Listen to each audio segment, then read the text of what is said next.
8वां अध्याय। रक्त बीज नामक असुर का वध। ऋषि ने कहना प्रारंभ किया। चंड मुंड की मृत्यु की खबर पाकर दैत्यराज क्रोध से पागल हो उठा। उसने अपनी संपूर्ण सेना को युद्ध की तैयारी करने को कहा। शुंभ ने कहा, आज उदयुद्ध नामक 86 दैत्य सेनापति अपनी सेनाओं के साथ रणभूमि में चले।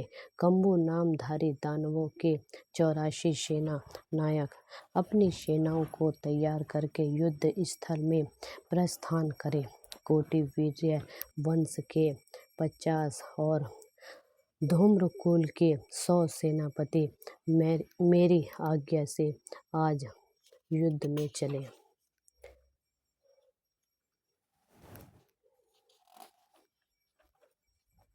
काल का 2 हर्द मौर्य और कालकी नामक दैत्य भी मेरी आज्ञा से तुरंत क्रूज कर दे।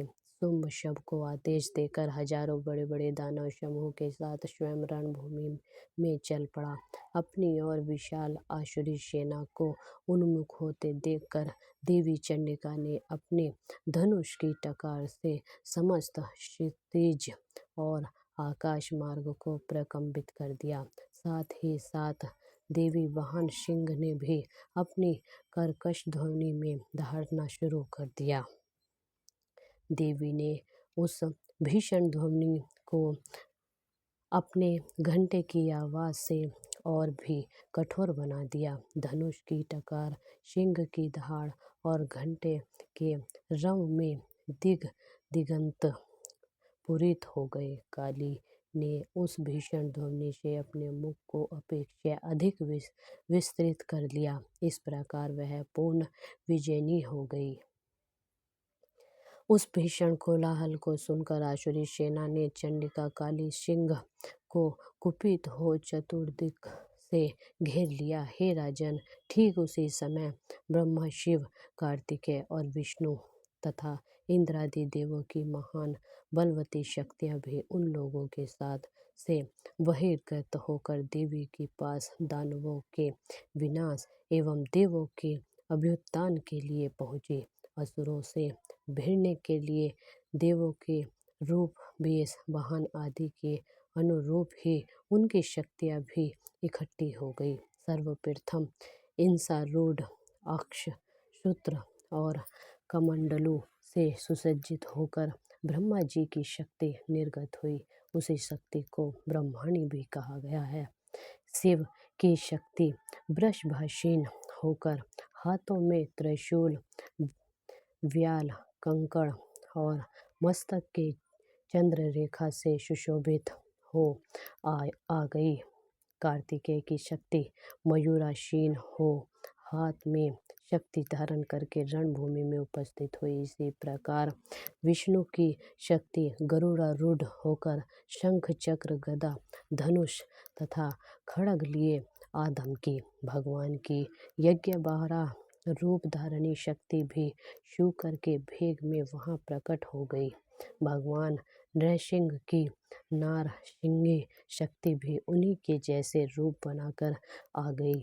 उसके आयालों के फहराने से आकाश तारिकाएं मानो बिखर पड़ी थी।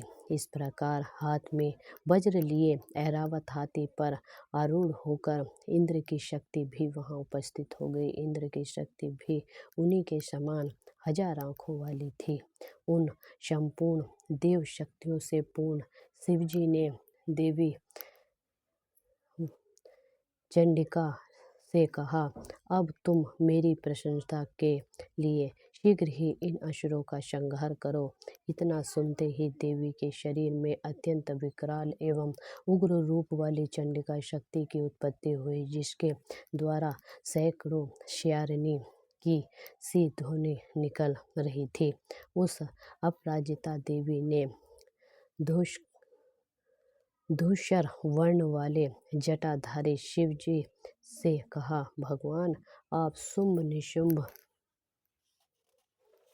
के पास दूत बनकर जाइए। वहां जाकर आप उन दोनों दानवों और उनके साथियों से संदेश कहिए कि हे दानवों, यदि तुम सब जीवित रहने के इच्छुक हो तो सभी पातालपुरी को वापस लौट जाओ, जिससे इंद्र को त्रिलोक्य का राज्य प्राप्त हो और सभी देव अपने अपने यज्ञ भागों का उपभोग करें। यदि तुम मद गर्वित हो युद्ध करना चाहते हो तो आओ, मेरी योगिनियाँ तुम्हारे कच्चे मांस को चबाकर तृप्त होगी। उन देवी ने भगवान शिव को दूत का कार्य सौंपा था, इसलिए वह जगत में शिवदूती के नाम से विख्यात हैं। शिव जी के मुख्य रूप से ऐसी बात देवी की सुनकर दैत्य समूह क्रोधित हो उठा और उसी क्षण वे सब कात्यायनी और झपट पड़े।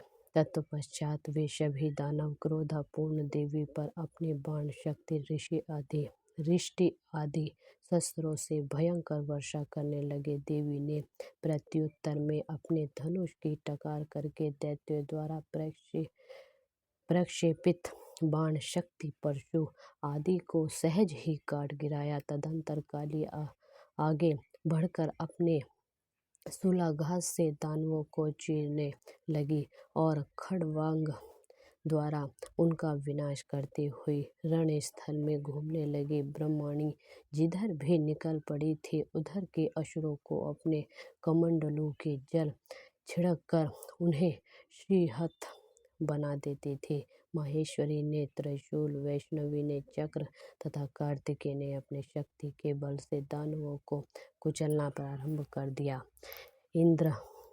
इंद्राणी द्वारा वज्राघात से आहत राक्षस सैकड़ों की संख्या में खून से लथपथ होकर भूमि पर गिर पड़े। विष्णु की 12 शक्ति ने अपने थोथून की मार से अनेक राक्षसों को पृथ्वी पर गिरा दिया। दाढ़ों की मार से कितनों की छाती को विदारित कर दिया तथा कितने ही वैष्णवी के चक्र से घायल होकर भूमि पर गिर पड़े। कितने ही राक्षसों को अपने नखों से फाड़कर नारसिंगी शक्ति उन्हें खा डालती थी और समस्त दिशाओं को सिंहनाद से कपाती हुई युद्ध भूमि में विचरने लगी। शिवदूती के क्रोध अट्टहास से डरकर कितने ही दानव धराशायी हो गए।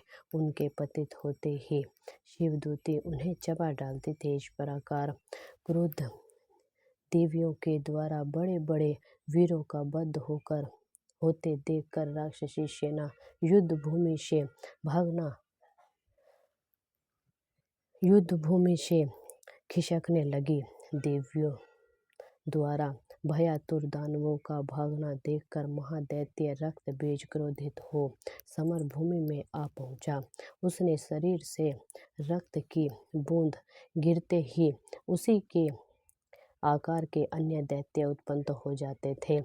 अब महादानव रक्तबीज हाथ में गदा लेकर इंद्राणी से युद्ध करने लगा। तब ऐन्द्री ने वज्राघात से उसे आघात कर दिया। वज्र के प्रहार से उसके शरीर से खून की बूंदें टपकने लगी, जिससे उसके अनुरूप नए दानवों की उत्पत्ति होने लगी। उसके शरीर से खून की जितनी बूंदें पृथ्वी पर गिरती थी उतने ही नए दैत्य पैदा हो जाते थे। नए उत्पन्न राक्षस